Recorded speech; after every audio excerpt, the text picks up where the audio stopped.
You're listening to the UnCommonCore podcast with your host Thomas Howell. Today's episode, Profiling.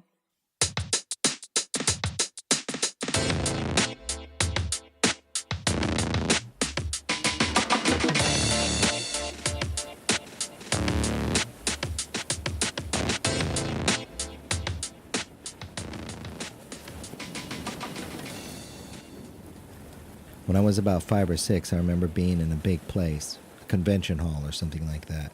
There were many kiosks or booths. I was with my mom and grandmother. We stopped and my mom started talking to some guy at one of these booths. After a time, I gathered that they were talking about me, my education, my future, and all of a sudden, they turned their attention in my direction. So the guy asked, "What are you going to be? What are you going to do?" He didn't seem sincere, so I didn't answer right away. But he persisted. "Are you working toward your future? Do you have a plan?" I thought carefully. I told him that I was good in school and that I tried to be good. And I didn't say this to please him or my parents. I was being honest. I didn't really think it mattered anyway. The only time I remembered my mom checking my homework was when I learned to write letters into the alphabet. She said it was important to keep the letters between the lines and make the curved hump in the H reach halfway to the dotted line in the middle. One day that dotted line would disappear. The man at the booth faced me and asked if I thought I should prepare myself for the future now or if I should enjoy my life, live for today. He asked if I should play or study. I was a shy kid and didn't really have any friends, except for a kid who lives across the field behind our house. I would go over there and watch the monkeys, the TV show. If I remember correctly, he played the drums, or banged on them. I learned later he was retarded, and my mother and grandmother had a conversation about whether or not it was good for me to be hanging out with him. Shortly after that, I played alone in the backyard. "Yes, I want to study," I said. "I want to do well," I told the man at the kiosk. He seemed impressed. My grandmother laughed. My mom was somewhat dismissive. The man said I was very unusual and that most kids my age only thought of today, and according to him, I was a smart kid. He was such an asshole, but his question plagued me. I didn't like the profile he made of me, the smart kid, the good kid. I began to challenge the person I was, the priorities I had. I was naturally nice. I intuitively understood that delayed gratification was good. But was it really? Really? That was a long time ago. Later in San Francisco, I had a friend, Casey. He was a kind of a street kid. He once asked, "How do you know you're supposed to be who you're supposed to be?"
Hello, what's going on? I'm Tom Howell, and I'm sitting here on the beach, or on a beach in Maui, about 3 yards from the edge of the ocean, under a tree, and there are people walking by, and there are people snorkeling, I guess, snorkeling by, and there's boats and airplanes going by as well sometimes. And as they pass by, they're looking at me like I'm some kind of freak. Anyway, this is my first initial podcast. Yes, hello. And it is a nice blue day after a rough New York winter. I have this first podcast from recordings I made in New York City with a class. And the initial idea to make a podcast came about with my interactions I was having in class. I thought they were kind of unique, and that some other students, people might be interested in listening to them. And I also had a lot of experiences from kind of strange jobs I've had and traveling, things I've done, stuff like that. As soon as I started recording, I get all these people walking by. I don't know. I was like nobody, hardly. Initially, there's nobody here. Anyway. So I recorded a few classes. I wasn't exactly sure how I was going to go about it. I didn't plan on using the recordings because they were just little, basically from my iPhone. And after listening to them, even though the quality wasn't very good, I thought they were authentic. And so in these first few episodes or so, I think I'm going to use them. And this first episode, recording is from a class which was on September 29th, 2013, which is basically my oldest recording. And we were reading that day information off of a voter information ballot. Oops, shit. Okay, that wave was pretty close. I'm only sitting about, I don't know, like yards, 1, 2, 3 yards from the water. Anyway. So, where was I? Oh yeah, voter information ballot. That's what we were reading in class. And the class had an internet hookup, so occasionally I play some videos, so you will hear those. It's a little girl walking by in a long blue t-shirt and a long necklace of seashells and a little gray hat. And she's picking up seashells. It's a family beach. I think the running from here. Okay, so let me see. 1, 2, 3, up to 3 count. 4, 5, 10. That's the 10 in the Democratic Party. And then let's see. 1, 2, 3 in the Republican Party. So that's 13. One in the Independent Party. That's it. So 14, I guess, total.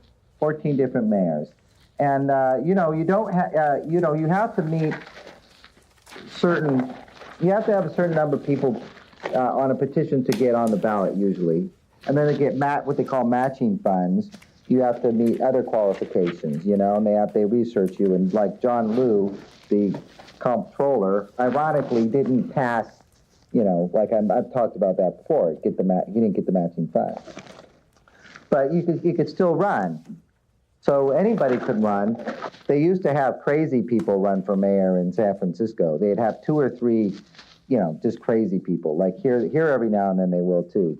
Go ahead and read de Blasio. Party holding Democratic, current director to the U.S. Department of Housing and Urban Development, 82 Mayor Dinkins. Mayor Dinkins? Who's Mayor Dinkins?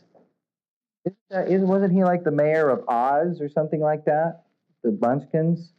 Mayor Dinkins, he had like a green bowler hat. Yeah. He was in charge of the Oompa Loompas or something. I don't know. Anyway, okay. Keep going. Number 1. What is the most important issue in the city? To tackle economic inequality, we must strengthen our education system, expand and protect affordable housing, and create strong jobs across all 5 boroughs. I'm the only candidate who has a plan to create universal early education and after-school programs by asking the wealthiest to pay a little bit more in taxes. You kind of have to know what that means. They're vague, because they don't have that much space. And it's kind of the way you write sometimes. People that don't know the issues might not know what they mean. Anyway, we'll talk about that later. Go ahead and read number 2. What other important issues would you address if elected? I understand how fragile police community relations can put both residents and officers at risk, and I have called for true reform of stop and frisk and strong legislation to ban racial profiling. Racial Profiling. I also believe that immigrants have always been an essential part of our city, and the next administration must embrace and support our vital immigrant communities. What makes you the best candidate for this office? I have dedicated my career to taking on the elite and powerful. He does go specific. Call for true reform of stop and frisk and strong legislation to ban racial profiling. What do you guys think about the stop and frisk and racial profiling thing? In 2013, stop and frisk was a big issue in the election. Stop and frisk refers to when a police officer stops you and makes you empty your pockets and checks or frisks you to see if you're carrying or doing anything illegal.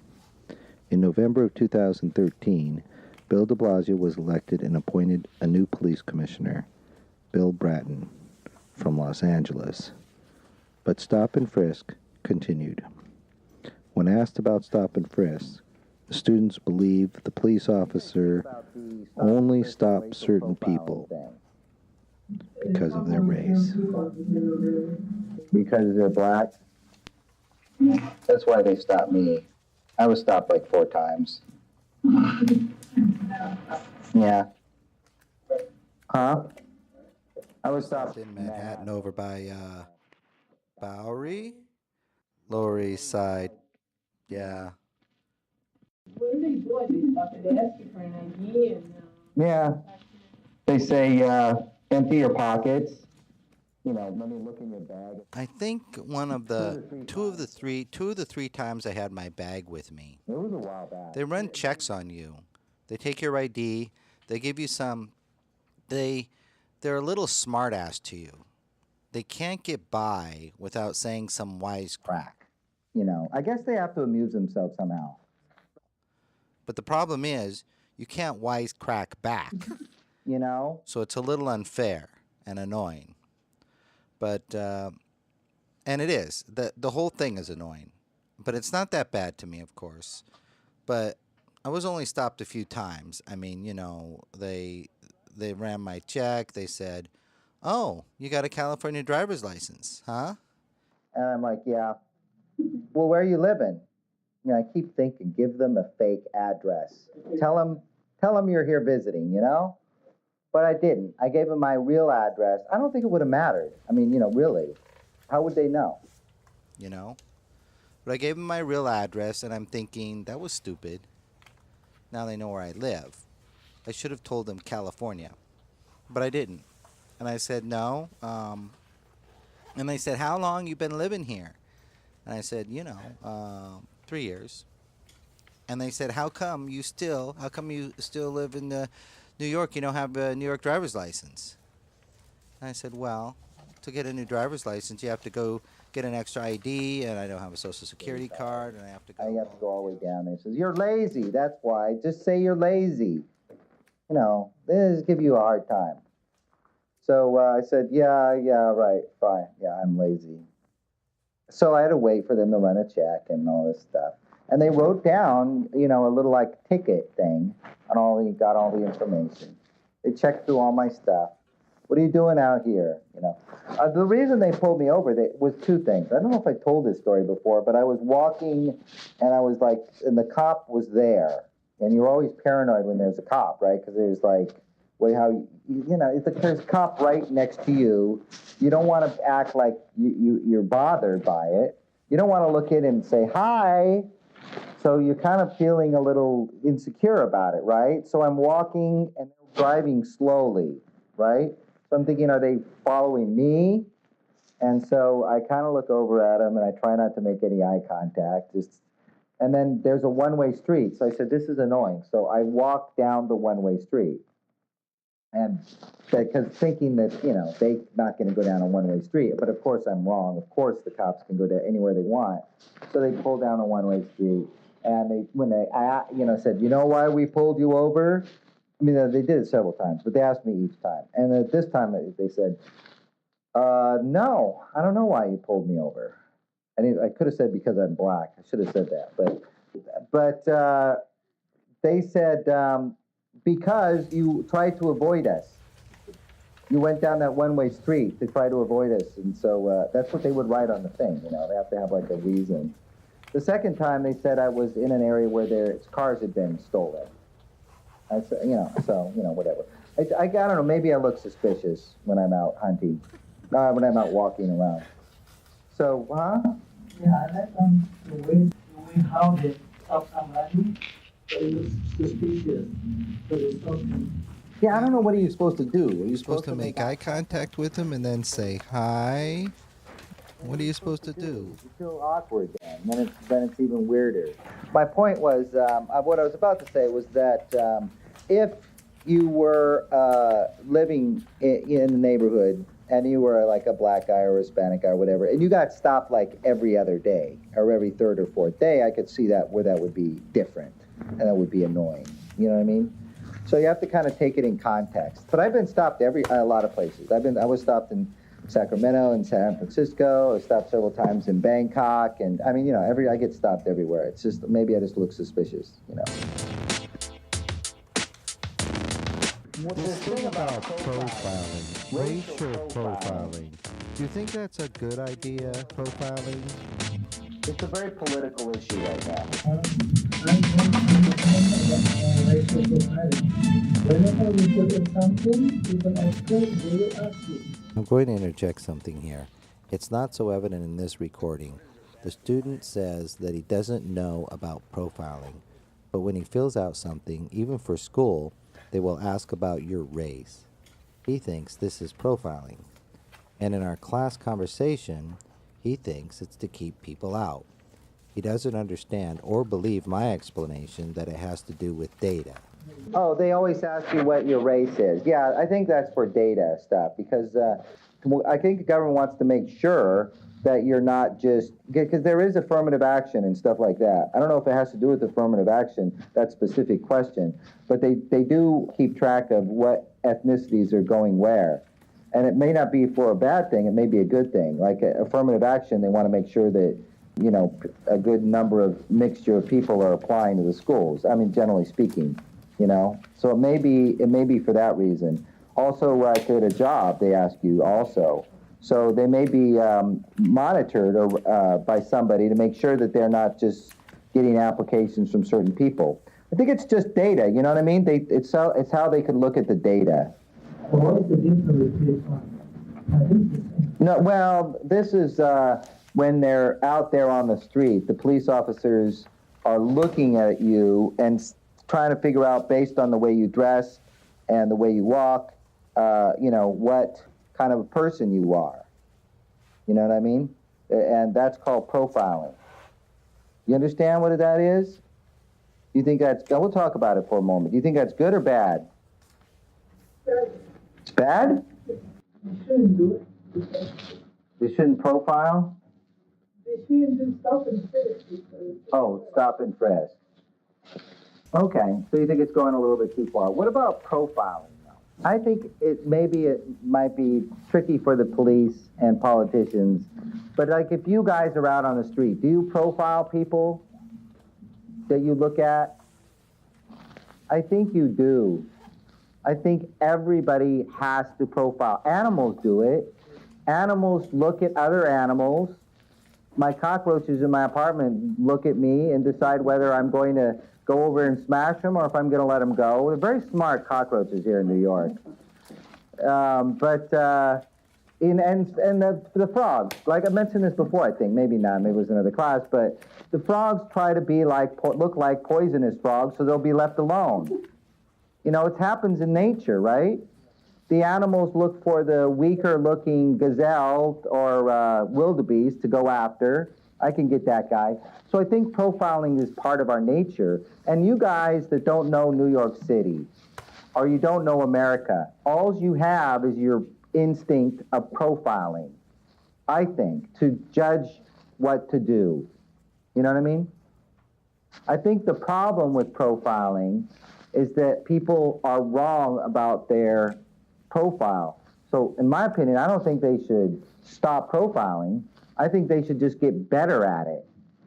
Because the problem is they're making the decision that one person is a bad person when that's not a bad person.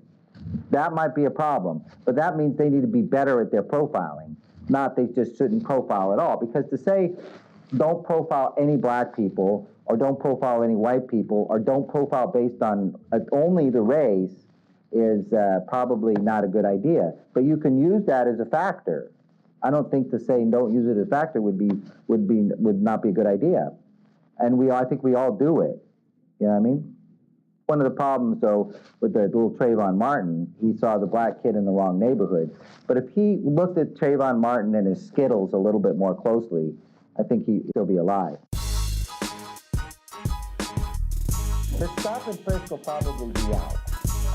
I mean, almost, except Bill de Blasio, unless he gets elected, and he may be elected. So, I mean, I'm not, if he gets elected, it's definitely pushing the road. We're definitely not going to stop and frisk anymore. So, you just go too much. By the way, oh yeah, one more thing about Bill de Blasio. What do you guys think about that ad? Have you seen that ad? Let me show you the ad to get your guys' opinion on it. There's a few things we could talk about here. So everybody knows what's going on. Yeah, the Bill de Blasio ad. Let me find the one. Flash is warning us. You know Flash. Flash! Hundreds of thousands of New Yorkers who've never experienced something like this. Okay, so he's got two ads. There's another ad. I hope I could find it. Yeah, here, maybe this is it. I want to tell you a little bit about Bill de Blasio. He's the only Democrat with the guts to really break from the Bloomberg years. The only one who will raise taxes on the rich, fund early childhood and after-school programs. He's got the boldest plan to build affordable housing, and he's the only one who will end a stop-and-frisk era that unfairly targets people of color. Bill de Blasio will be a mayor for every neighborhood, no matter where they live or what they look like. And I'd say that even if he worked like that. What? See, that the way they do that ad, they introduce it. This is the guy's up here, and it's a black kid. It's not only a black kid. He's like got the 1970s Michael Jackson prior to surgery fro, which black people don't wear that. I don't know. And so he's got the big fro, and it's like, what's up with this kid? But it's okay. But it's obvious, right? It looks like this guy's from 1974. And then at the end, they save it to the very end to say, and then he's my dad. Just like it's a joke, a punchline. And people are like, what? And I have the same question. What's going on? Is that what? He's married, his wife is black? His wife's his girlfriend, you know, right? Huh? His wife. Oh, his wife is white, his girlfriend's black?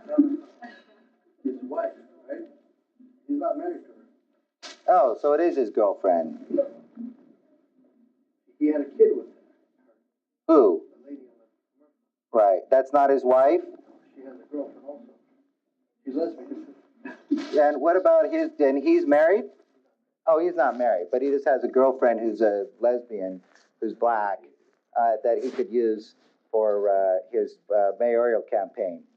Well, see, it sounds weird. Look,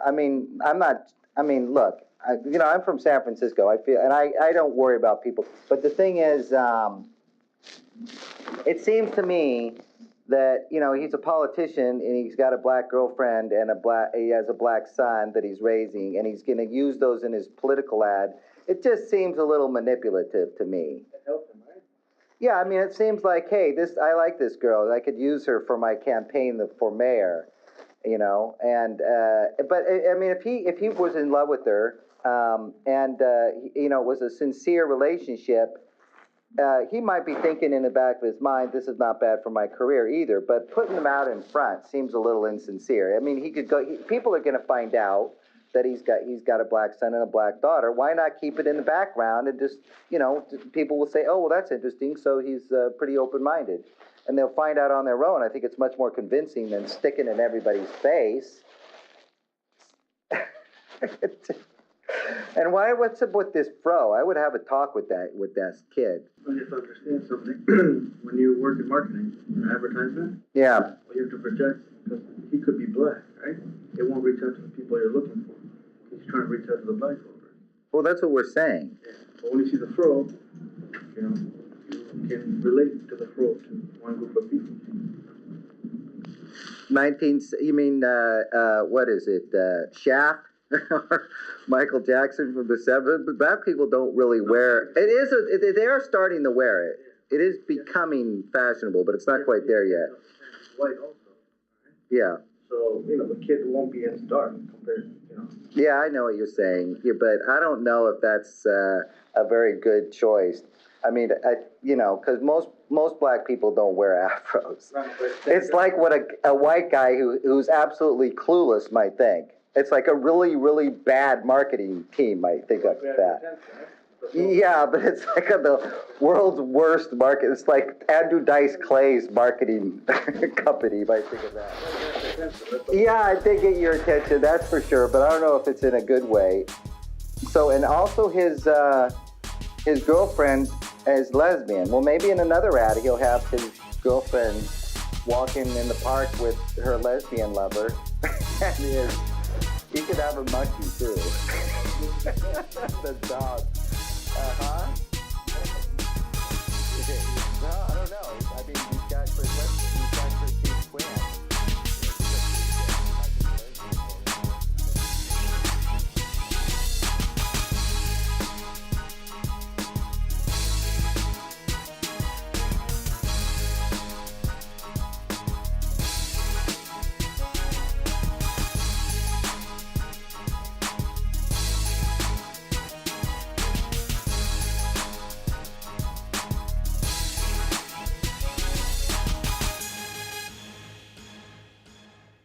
Advertising can make the difference. Okay, that was the end of Act 2. We're coming up to Act 3. Seems like nobody likes stop and frisk, and although none of the students have ever been stopped and frisked, as foreigners in the U.S., no one likes to be stopped. The foreigners, perhaps, it's not unusual.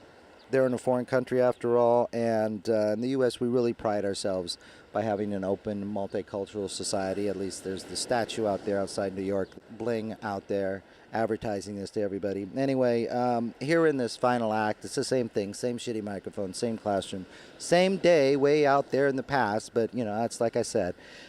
We talk about mosques, monitoring mosques, and it'll probably come up again. It came up then, and it's whipping back around again, even though we have a new mayor, new police chief, and all this stuff is just circling round and round. So that's one of the reasons I thought it was interesting to listen to some of this old stuff, even though it was a couple years ago.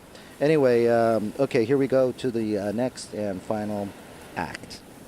Yeah, here, it's in the Metro. You read, right? Yeah, and that's it. And you read, right? Okay, I'm going to have you The read. recording Underneath is the an dead polar bear. iPhone, so it's difficult to understand what the student at the back of the class is reading. He's reading that the man was, and I'm quoting, accused of punching a woman in the face and stealing her phone in Brooklyn on Tuesday.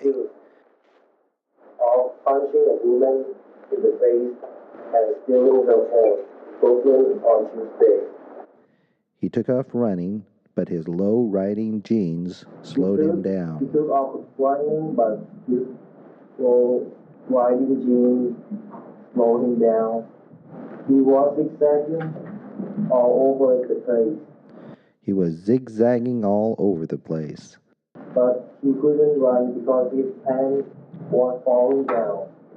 But he couldn't run because his pants was, although it should be were, because his pants were falling down. Okay, so all we know is that the guy had punched a woman in the face, took her cell phone, and started running away, but he couldn't get away because his pants were too baggy, kept falling down. Now, we don't know what race this guy was or anything, but you think he was Jewish? You think this is a Jewish guy? Huh? No? Think he's Polish? No? I wonder what he could possibly be, this guy. Who knows? Because we don't have that information. We can't get. We can only guess. And just stab in the dark. Anyway, but that's poetic justice for you there, right? So, yeah, that's a great story. Anyway, there you go. Oh, really? An iPhone? Okay. There you go. I'm floored. Did somebody catch it on video? No. That's the one that Taiwanese graphic design company needs to recreate. Give us your vocal stylings. Report the NYPD was spying on city mosques. A new report from the AP revealed that the NYPD had designated mosques and Islamic organizations across New York City as terrorist organizations. Now Muslim community leaders are calling for a Department of Justice investigation into the NYPD's intelligence operation. Linda Sarsour, whose organization, the Arab American Association of New York, was targeted by the NYPD, spoke of the NYPD's efforts to infiltrate the association's board, particularly in light of efforts she and her organization has made to work with Police Commissioner Ray Kelly. As we were inviting Commissioner Kelly and his leadership to our mosque, into our institution, he was coming through the back door, Sarsour lamented. The article here is reporting on a problem between New York Police Commissioner Ray Kelly and the Arab American Association of New York. In the words of Executive Director Linda Sarsour, Kelly was invited to their mosques and institutions, but instead seemed to prefer going through the back door. And this was troubling to their president, Dr. Ahmad Jaber, whose name we had some difficulty pronouncing. But Jaber, however you pronounce his name, was appointed by Kelly as part of a commission of Muslim advisors to the NYPD. And since Jaber was unaware of this surveillance, he felt betrayed and, consequently, quit his position as advisor to the police. But the question to the class is whether surveillance or spying on places such as mosques is appropriate or necessary. Jaber to a position on the Muslim Advisory Council to the NYPD. Jaber resigned on Wednesday. The NYPD did not respond to a request for comment. Oh, okay. Well, this is a little bit more insightful than it appears to be, because the picture on the front cover has a Muslim girl and a pretty, I don't know if you call it a burqa or not, because it's yellow with red flowers, but it says and she's holding up a sign that says, "We are not anti-police, we are anti-police misconduct.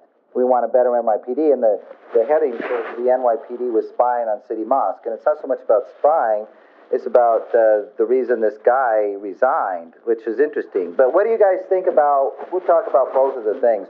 What do you guys think about the mosque thing, spying on the mosques? Well, let me ask you guys, because I don't know much about this religion stuff, but I don't know much about the spying either, but aren't they public? They're public, right? The mosque? The mosque, yeah. I mean, if I wanted to find out about this, I wanted to become a Muslim and join this mosque that was near my house, and I could just go down there, right, and say, "Hey, I'm thinking of joining your religion," and they would welcome me, right? Huh? I've had that happen before, though, by the way. I've gone to places. I've done this with Christian churches, too. I poke my head in and look at, what is this? And it's like, oh, it's a church. I'm like, oh. But the Muslim guy was like, oh, you should come in. He gave me a whole spiel about it. Yeah, but you have to make sacrifices. Unless it is. You have to make sacrifices? You mean I have to, catch virgins and split their throats and eat their tongue out or something? No, your way of life, in terms of... Oh, right. But I could go into the church to learn about it, though, right? That's my question. Yeah, I don't have to make sacrifices to go and check it out.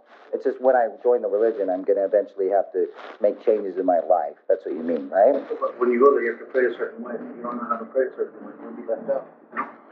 But, okay, but you're making an assumption. I'm also making an assumption, but, okay, but if I wanted to go to the church, okay, the reason is, if I were a cop, if the cops, Can't they just send somebody inside to monitor? And in fact, this guy invited them. He said, "Come on in." He said, "You guys don't have to come in through the back door." I mean, it seems obvious that it's a public place. Why do they need to spy on something that's public? You just go and look. It seems to me that Kelly could just say, "Hey, I'm going to stick a couple guys in there. Maybe they're Muslim." You know what I mean? And they can observe and make a report on what's going on. It doesn't have to be all secret. Why the spying? What does it say here? It says, Linda Sassour, whose organization, the Arab American Association of New York, was targeted by the NYPD, spoke of NYPD's efforts, and that was her words, to infiltrate the association's board, particularly in light of the efforts, she said, her organization has made to work with police Ray Kelly. Right. So she's saying, she's criticizing, and she goes on. She says, as we were inviting Commissioner Kelly and his leadership into our mosque, into our institutions, he was coming through the back door. So she was saying that he's infiltrating means they're trying to get in there by secret, find out what the board is doing. But the larger conversation that they've had is about spying. So what do you think? What's your opinion about it? Yeah, what do you think? Do you think Ray Kelly's doing the wrong thing, going in there? I was just wondering why, in the larger context of things, they need to spy on a public organization. Yeah, I don't know. It depends. It's New York City. So do you think that, you're all for anything that could protect the city, right? That's what undercover is. Well, I'm thinking that's what they should do anyway. If they mean, they don't really go into specifics about what they mean by spying. Is this the only thing they're talking about, or is it a bigger thing? I get the impression it's a bigger thing, but I don't know. We don't know what's going on. But if it's just this one guy, if it's like a Mod Squad kind of guy. You remember the Mod Squad guys go out there? One of the guys had the big fro. It was like the black guy had the big fro. And he would, here, I'll show you. And he would go into he was a police officer, and he would go into like the black groups to figure out what they're doing, if they thought they were doing something weird. And the hippie girl, she would go into like the hippie girl group if they thought they were smoking pot or selling drugs or something like that. Let's get there. I have to go back to the YouTube. And so it was like an undercover operation. I guess that's okay with me, but I don't know why they would have to set up a big spying thing. That's what it implies, that it's a large spying operation on this whole group of people. You know what I mean? To me, that would be weird. Anyone can go with it. But maybe you could answer my question that I was asking it earlier. It's open to people going there. It's not like you don't have to get a secret password to get in or anything like that, right? You could go up to the door, and you could either sit down and observe, or you could ask somebody, "Can I sit down and observe?" And the guy will probably, like you said, say, "Well, you can't wear, we don't want you wearing like, the Hawaiian shirts and, Bermuda shorts in there, but respectfully, you could come in and observe." Yeah. There is some rules and regulations. There's some things for things, you cannot avoid the hot pants. Yeah, that's what I was saying. Well, hot pants too. Yeah, I guess I should have said hot pants. You can't wear bright pink, skin tight hot pants.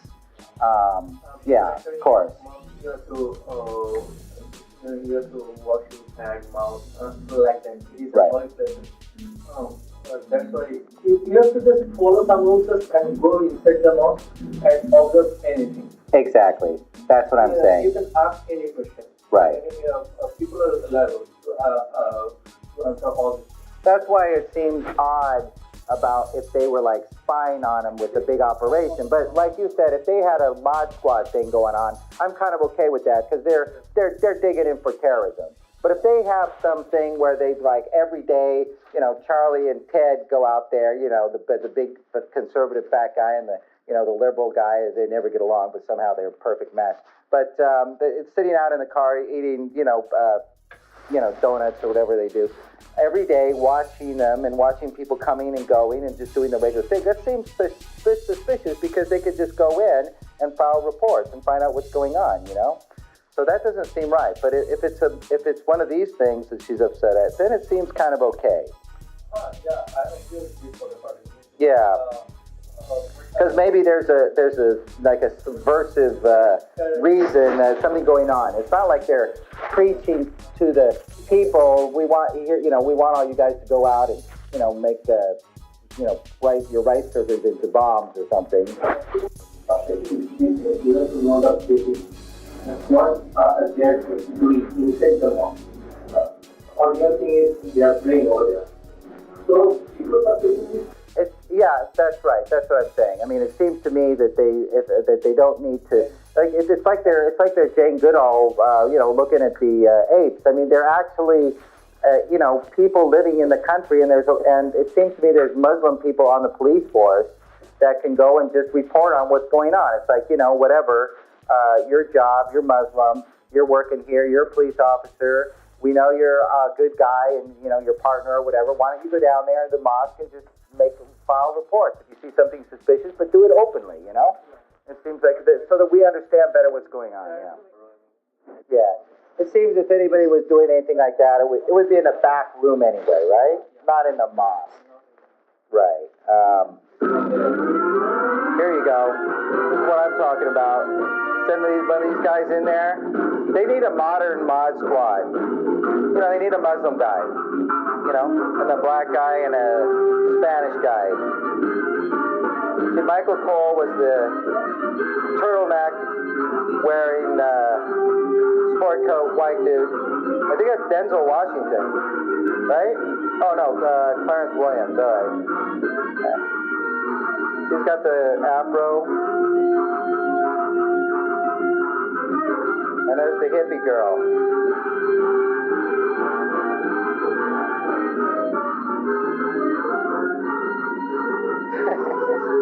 Yeah, the angry captain.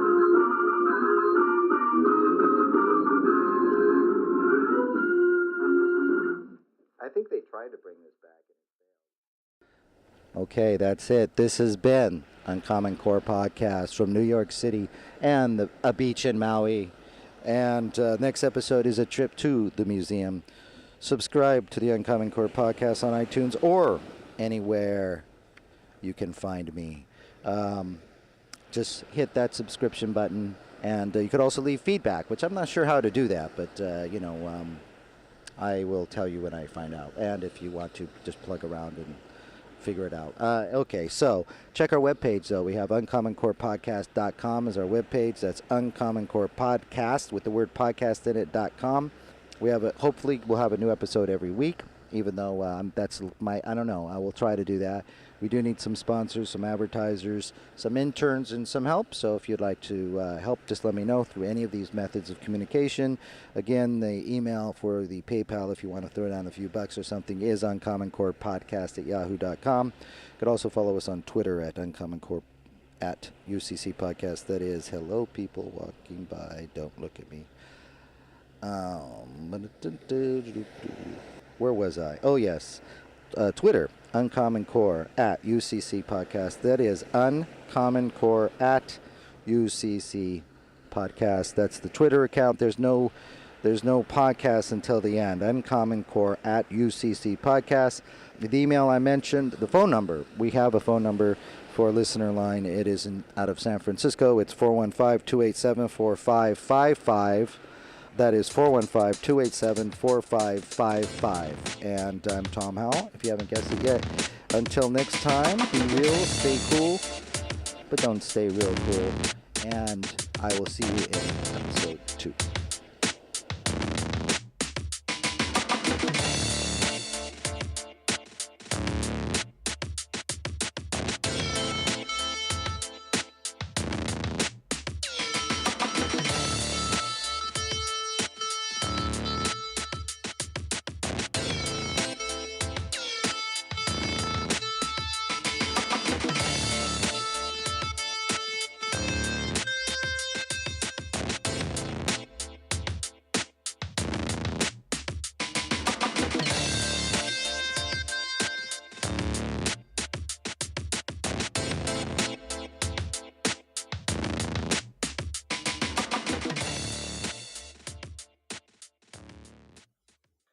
You've been listening to the Uncommon Core podcast.